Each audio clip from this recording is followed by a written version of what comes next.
What you doing?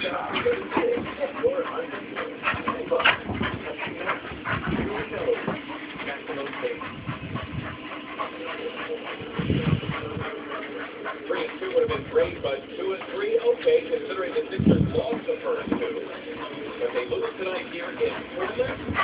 Final 110-101. Sixers are home against Atlanta. That'll be on Wednesday. We'll have all the action on Comcast first and starting with a pregame at 6:30. 7:50 that point. I'm trying to manage Jerry Quilla, our director of our day.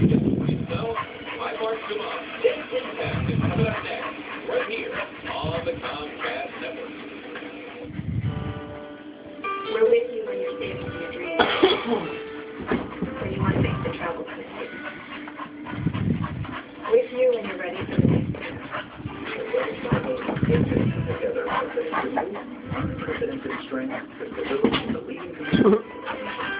12,018 thousands of branches really in more ways and places than ever before. With you when you want the most. Wells Fargo.